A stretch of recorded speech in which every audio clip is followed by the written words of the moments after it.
Abhijit operation theatre में था और वहाँ उसका इलाज किया जा रहा था और राघव, सुमित और गौतमी को अलग रूम में एक साथ अलग अलग बेड पर लेटाया गया होता है। उनके चोट पर मरहम पट्टी की जा रही होती है। इधर किशोरी ऑपरेशन थिएटर के बाहर चेयर पर अपने पापा के इंतजार में बैठी होती है। लगभग आधे घंटे बाद उसके पापा ऑपरेशन थिएटर से बाहर निकलते हैं। किशोरी अपने पापा को देखकर उन्हें देखते हुए खड़ी हो गई और बोली, क्या हुआ पापा, वो ठीक तो है ना? तभी उसके पिताजी अपने हाथ से ग्लव्स निकालते हुए उसे देखकर बोले, हाँ अब वो बिल्कुल ठीक है, बस उसे होश नहीं आया है अब तक, शायद सुबह तक आए। किशोरी घबरा कर बोली, शायद मतलब क्या है पापा? डॉक्टर स्वास्तिक मतलब उसके पापा बोले, मेरा मतलब है वो बहुत लंबे समय के बाद होश में आएगा, इतनी जल्दी होश में नहीं आएगा। किशोरी बोली, ऐसा क्यों? डॉक्टर स्वास्तिक, उसका स्टेट ऑफ माइंड कुछ ऐसा ही है बेटा, शायद इसे पहली बार गोली लगी है, इसी वजह से ये थोड़ा सा डर गया है। बहुत सारे केसेस मेरे पास ऐसे आए हैं जिनमें किसी को गोली लगी है तो किसी को कुछ तो कुछ, और उस बीमारी, उस गोली लगने के डर से वो लोग या तो कोमा में चले गए हैं या फिर कुछ लोगों की तो डेथ ही हो गई है।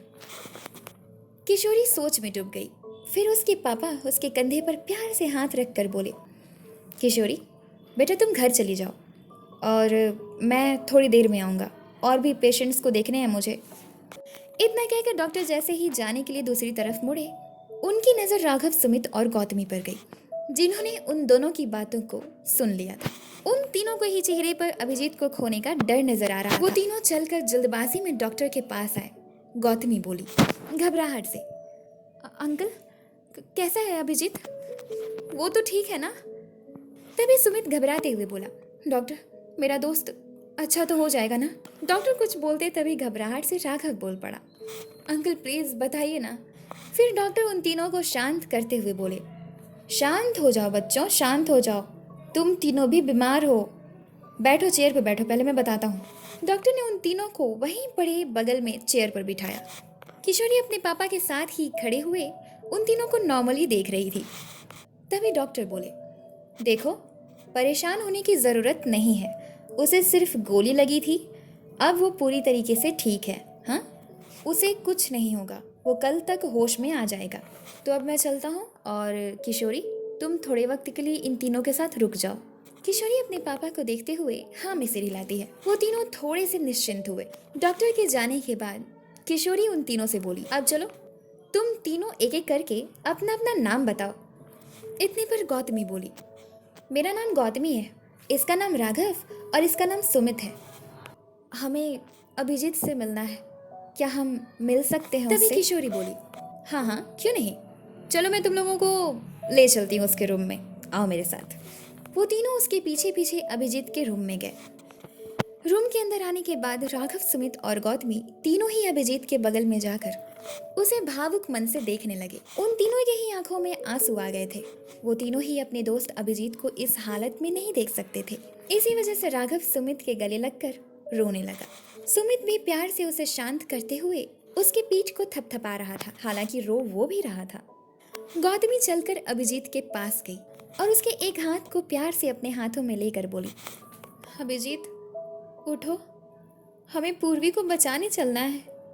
उस कार्तिक सिन्हा के पास है पूर्वी, अकेली है, पता नहीं वो क्या करेगा। इतने पर किशोरी बोल पड़ी, क्या कहा तुमने? कार्तिक सिन्हा? कौन है कार्तिक सिन्हा के पास?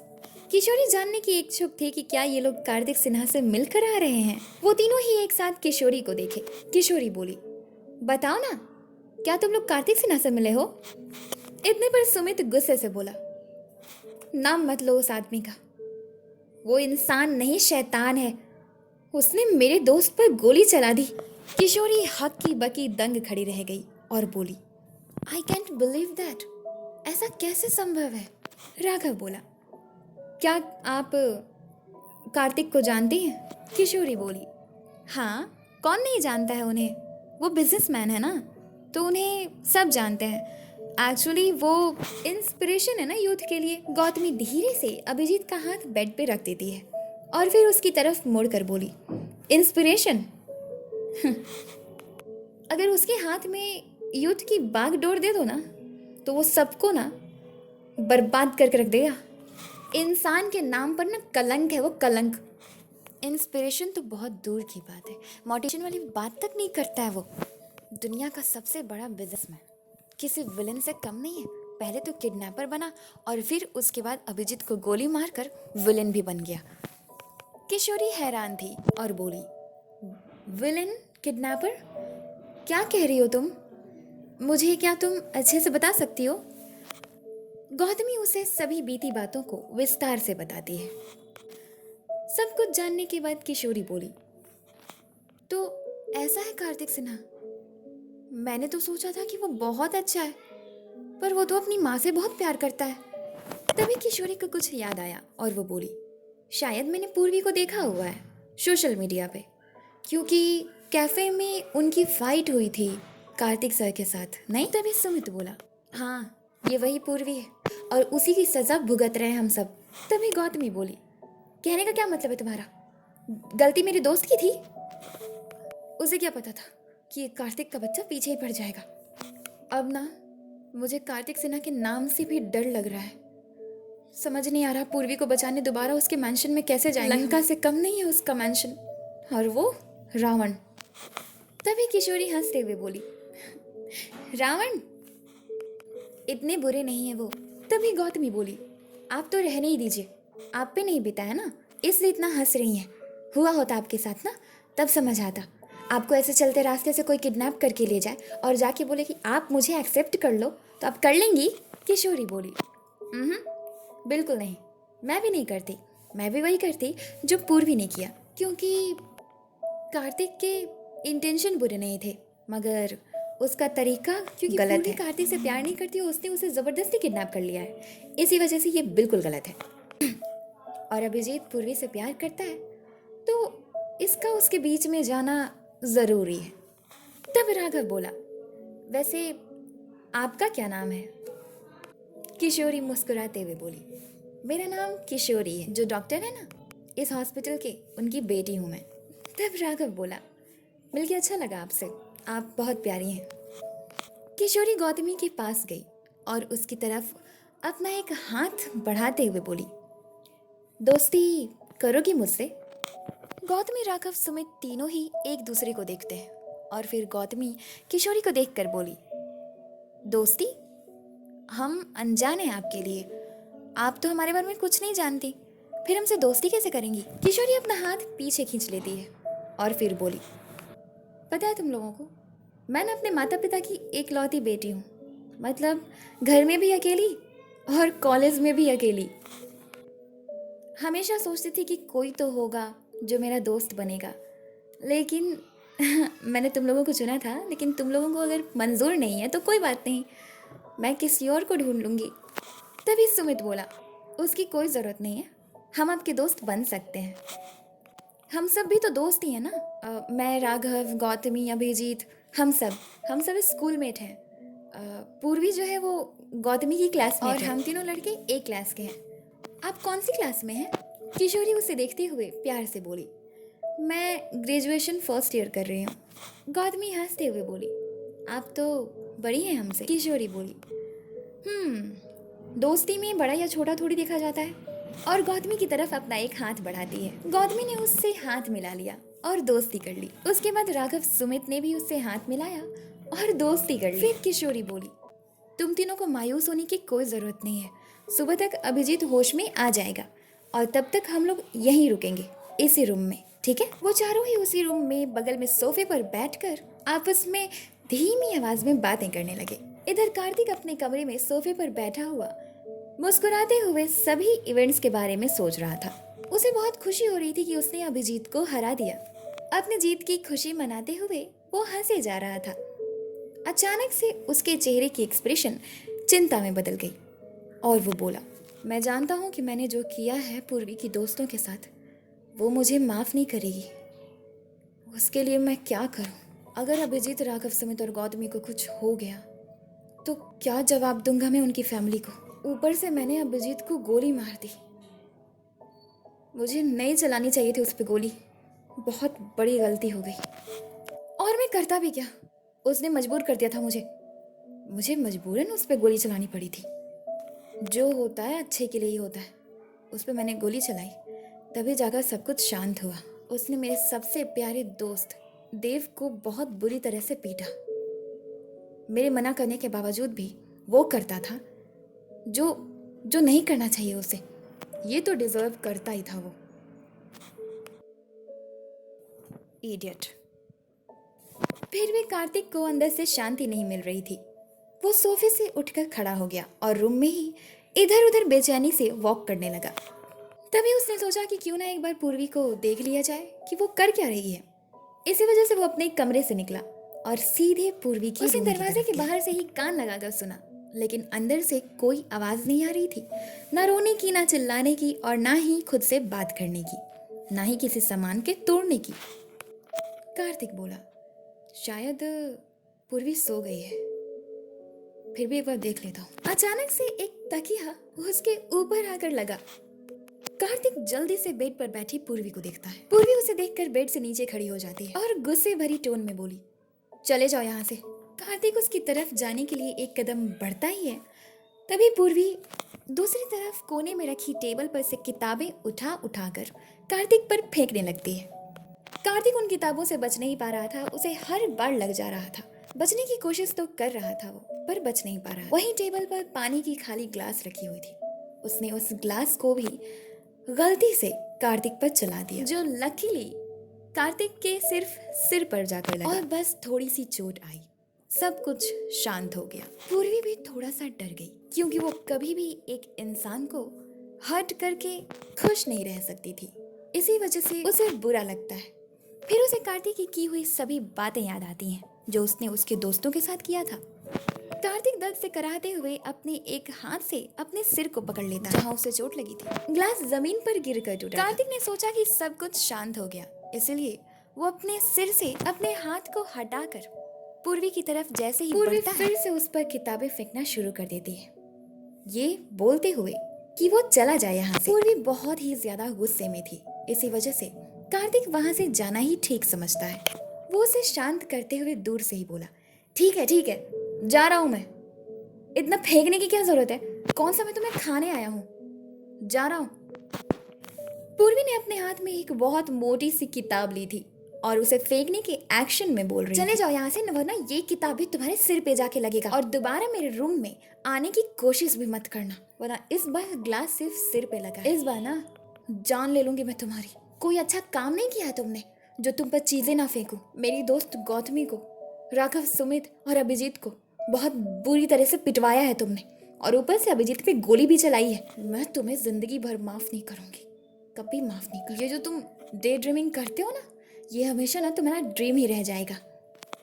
जस्ट गेट लॉस्ट, जाओ यहाँ से। कार्तिक गुस्से में पूर्वी को घूर रहा था और बिना कुछ बोले वहां से चुपचाप निकल जाने से पहले उसने उसके रूम के दरवाजे को बाहर से लॉक कर दिया। उसके जाने के बाद पूर्वी उस किताब को टेबल पे वापस रख देती और जाकर एक एक करके उन किताबों को उठाकर वापस से टेबल पर रखती और बोली, बहुत अनडिसिप्लिन्ड हो गई हूँ मैंने किताब चला दी। किताब तो माता सरस्वती होती है ना। उसने उन किताबों को अच्छे से टेबल पे वापस रख दिया और आकर रोते हुए बेड पर बैठ गई। बोली, मुझे बहुत याद आ रही है गौतमी की, क्या करूं मैं? पता नहीं किस हाल में होंगे वो लोग, कैसे होंगे, कुछ खाया भी होगा या नहीं, कहाँ होंगे। उसकी दोनों आंखों में आंसू थे।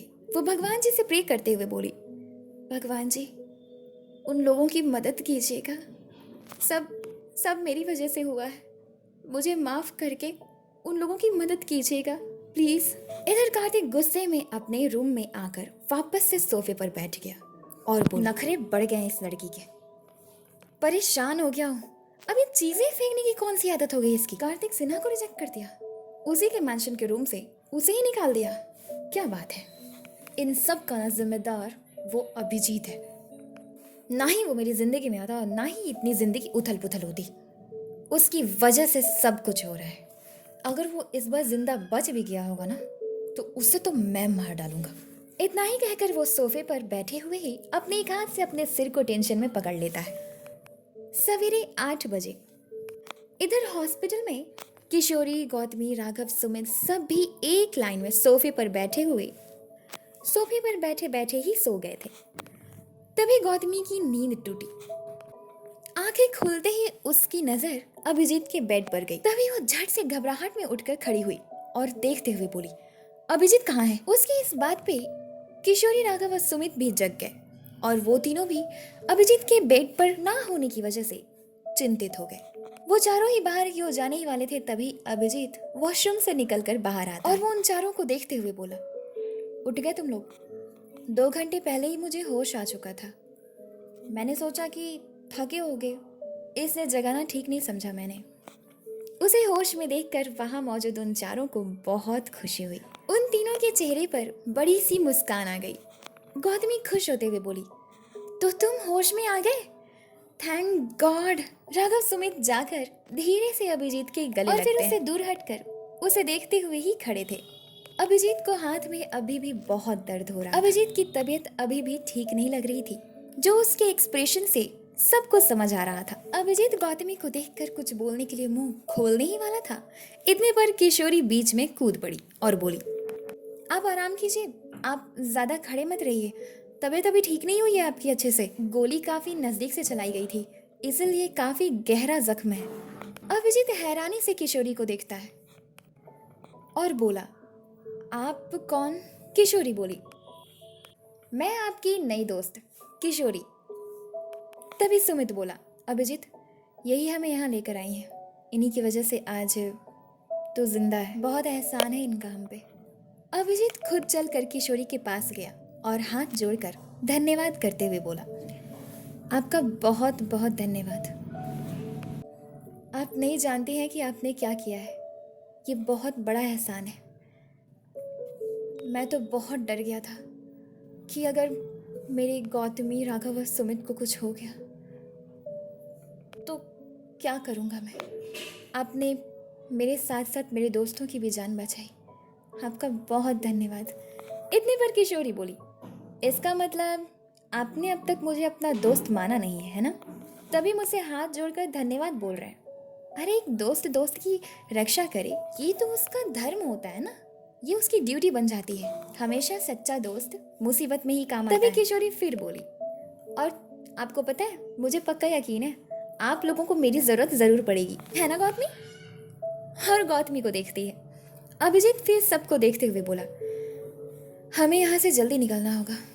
इतने पर सुमित उसके पास आया और बोला, कहाँ जाएंगे हम लेकिन? अभिजीत बोला, पुलिस स्टेशन। कार्तिक ने हमें किडनैप किया, उसके बाद हमारी दोस्त उसके पास है, जबरदस्ती बहुत सारे केसेस बनते हैं उसके खिलाफ। कार्तिक सिन्हा, तुम्हें मैंने कहा था कि मैं तुम्हें नहीं छोड़ूंगा, आ रहा हूँ मैं। तभी किशोरी बोली, तुम लोगों को पुलिस स्टेशन जाना है ना, चलो मैं लेके चलती हूँ। तुम लोगों के कपड़े गंदे हो गए हैं, उससे पहले तुम लोग कपड़े चेंज कर लो। राघव जल्दबाजी में उसके पास आया और बोला, हमारे पास इतना वक्त नहीं है किशोरी, प्लीज हमें जाने दो। तब किशोरी बोली, अच्छा ठीक है, हॉस्पिटल के बाहर पार्किंग एरिया में मेरी कार है, चलो मैं तुम लोगों को उसी से छोड़ देती हूँ। इतने पर अभिजीत बोला, नहीं किशोरी, तुम नहीं आओगी हमारे साथ। किशोरी हैरानी से बोली, लेकिन क्यों, मैं तो आपकी दोस्त हूँ। तभी गौतमी बोली, किशोरी मुझे लगता है कि आपको ना घर जाना चाहिए, क्योंकि आप रात भर यहीं पे थी तो आपके माता पिता परेशान होते होंगे। इतने पर किशोरी बोली, चली जाऊंगी, लेकिन तुम चारों की मदद कौन करेगा फिर? तभी अभिजीत बोला, थैंक यू वेरी मच, लेकिन हम चले जाएंगे, डोंट वरी। हाँ। किशोरी उदास हो गई और बोली, ठीक है चले जाइए आप लोग, लेकिन अभिजीत अगर जब पूर्वी को बचा लीजिएगा तो एक बार मुझसे भी मिल लीजिएगा आप लोग। वो अभिजीत को देखते हुए बोली, मैं इंतज़ार करूँगी यही इसी हॉस्पिटल में। अगर पुलिस स्टेशन से वापस आना पड़ा तो प्लीज़ यहीं आइएगा, सिर्फ मुझसे मिलने। अभिजीत उसे देखते हुए बोला, ठीक है, लेकिन अभी हमें पुलिस स्टेशन चलना होगा। वो चारों किशोरी को वहीं पर छोड़कर हॉस्पिटल से बाहर निकल गए। बहुत मुश्किल से उन्होंने उस शहर में पुलिस स्टेशन ढूंढा। वो चारों ही पुलिस स्टेशन पहुंचे, जहां पर बाहर बहुत सारे कांस्टेबल्स इधर उधर घूम रहे थे। उन चारों को देखते ही सभी की नजर उन चारों पर ही टिक गई। उन चारों के ही कपड़ों में खून लगा हुआ था। वो चारों जल्दबाजी में पुलिस स्टेशन के अंदर गए और कंप्लेंट करने के लिए कांस्टेबल के पास जाकर उसके सामने खड़े पर गौतमी बोली, सर हमें कंप्लेन लिखवानी है। उस कांस्टेबल ने पेन उठाया और रजिस्टर खोलकर उस पे लिखने लगा और बोला, हाँ बताइए क्या कंप्लेन लिखवानी है आपको। तभी सुमित बोला, कार्तिक सिन्हा ने हमें किडनैप किया था। राघव कुछ आगे बोलता उससे पहले ही वो कांस्टेबल हंसने लगा और उसके साथ साथ वहाँ मौजूद बाकी कांस्टेबल्स भी उन चारों पर हंसने लगे। वो चारों ही हर कांस्टेबल्स को एक एक करके देखते हैं। फिर अभिजीत बोला, क्या बात है सर, आपको हंसी क्यों आ रही है? वो कांस्टेबल अपनी हंसी को संभालते हुए बोला, अब कोई ऐसे जोक पे हंसेगा नहीं तो क्या करेगा, जाओ यहाँ से, यहाँ कार्तिक सर के खिलाफ कंप्लेन नहीं लिखी जाती। इतने पर अभिजीत बोला, कोई बात नहीं, दूसरे पुलिस स्टेशन में कंप्लेन करेंगे हम, लेकिन कार्तिक सिन्हा को जेल में डलवा कर रहूंगा। वो चारों जाने के लिए जैसे ही मुड़ते हैं वो कांस्टेबल बोला, अरे तुम लोग इस शहर में तो क्या, दुनिया के किसी भी शहर में चले जाओ ना, कार्तिक सिन्हा के खिलाफ कंप्लेन नहीं हो सकती। वो चारों ही उस कांस्टेबल की तरफ मुड़ते हैं। फिर गौतमी बोली, क्यों नहीं हो सकती, उसने हमें किडनैप किया है, हमारी एक दोस्त उसके पास है अब तक, कल रात से ही वो उसे जबरदस्ती अपने साथ रखा हुआ है और आप कह रहे हैं कि उसके खिलाफ हम कंप्लेन नहीं कर सकते। हम कंप्लेन कर सकते हैं, ये कहिए कि आप में कंप्लेन लिखने की हिम्मत नहीं है। इतने पर वो कांस्टेबल झुटमुट का हमदर्दी जताते हुए बोला, ओह तो उन्होंने तुम चारों को किडनैप किया और तुम चारों के बाद भी एक लड़की उनके पास है ऑलरेडी, कल रात से ही। सुमित बोला, वो हमारी दोस्त है। इतने पर वो कांस्टेबल हंसते हुए बोला, जाओ रहने दो उसे वहीं पे, वो लड़की ना बहुत लकी है कि वो कार्तिक सिन्हा के पास नहीं तो दुनिया की सारी लड़कियां ना कार्तिक सिन्हा को बस देखने के लिए मरती हैं। इतने पर अभिजीत गुस्से से उस इंसान का कॉलर पकड़ लेता है। वो कांस्टेबल डर कर खड़ा हो गया और अपनी आंखों को बड़ी बड़ी करके अभिजीत को देखने लगा। राघव सुमित ने झट से अभिजीत को पकड़ लिया। अभिजीत गुस्से से बोला, अगर तुमने यूनिफॉर्म नहीं पहना होता ना तो तुम्हारी जान ले लेता मैं। इतना ही कहकर अभिजीत ने उसे वापस चेयर पर धक्का देते हुए उसके कॉलर को छोड़ देता है। वो कांस्टेबल चेयर पर गिर गया। राघव सुमित ने अभिजीत को छोड़ दिया। अब किसी के भी चेहरे पर हंसी नहीं थी, सब शांत हो चुके थे। वो कांस्टेबल भी अपना गला पकड़ते हुए खांस रहा था। उसे भी थोड़ा सा डर लगने लगा था। वो अभिजीत को ही डर से देख रहा था। तब अभिजीत उसे देखते हुए गुस्से से बोला, यहाँ का इंचार्ज कौन है, मैं उनसे मिलना चाहता हूँ।